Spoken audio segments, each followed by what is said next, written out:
वालेकुम दोस्तों, मैं हूं मोहम्मद जलाल और आप देख रहे हैं टेक्निकल एमजे टीवी। दोस्तों, आज की इस वीडियो में हम आप लोग को इंस्टाग्राम के एक न्यू अपडेट सुनाने वाले हैं। जी हाँ दोस्तों, इंस्टाग्राम के ऊपर एक न्यू अपडेट आया है जो कि आज की इस वीडियो में मैं आप लोग के साथ डिस्कस करूंगा। लेकिन उससे पहले अगर आप लोग टीएमटी यूट्यूब चैनल पर न्यू आए हैं तो आप लोग टीएमटी यूट्यूब चैनल को सब्सक्राइब ज़रूर कर दें। तो चलते हैं अपडेट की तरफ। तो मैं यहाँ पर मैसेज टैब में आता हूँ। उसके बाद मैं यहाँ पर किसी का भी चैट ओपन करता हूँ। फॉर एग्ज़ाम्पल मैं ये वाला चैट ओपन करता हूँ तो यहाँ पर मैं जाता हूँ, इस आई वाले बटन पर क्लिक करता हूँ या इन्फॉर्मेशन बटन पर क्लिक करता हूँ। तो आज जो अपडेट आया है वो आया है ट्रांसलेट मैसेजेस। तो ये एक न्यू अपडेट आया है ट्रांसलेट मैसेजेस का। तो यहाँ पर आप लोग इसे ऑन कर सकते हैं, लेकिन उससे पहले यहाँ पर आप लोग ये भी पढ़ लीजिए। तो मैं यहाँ पर इसे ऑन करता हूँ और बैक आता हूँ।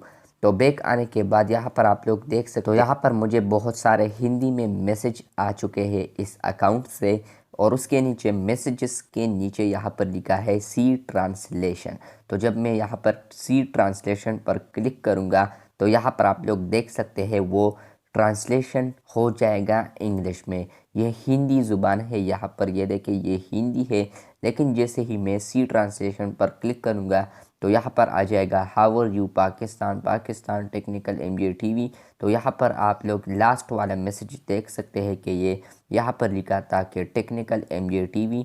तो यहाँ पर अब आप लोग सी ट्रांसलेशन पर क्लिक करेंगे तो आप लोग को जो भी मैसेज करेगा हिंदी वगैरह में या कोई और लैंग्वेज में जिसको आप लोग नहीं समझते, तो उसके बाद अब आप लोग जब सी ट्रांसलेशन या ट्रांसलेट मैसेज ऑप्शन को ऑन करेंगे और बैक आएंगे और यहाँ पर आप लोग उस मैसेज के नीचे सी ट्रांसलेशन बटन पर क्लिक करेंगे तो उस मैसेज को आप लोग इंग्लिश में कन्वर्ट कर पाओगे, यानी ट्रांसलेट कर पाओगे।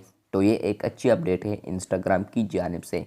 तो बस ये थी आज की वीडियो। अगर आप लोग को ये वीडियो अच्छी लगी है तो बिल्कुल वीडियो को लाइक कर दें। चैनल पर न्यू आए हैं तो चैनल को सब्सक्राइब कर दें। मिलते हैं बहुत जल्द, तब तक कीजिए अल्लाह हाफिज़।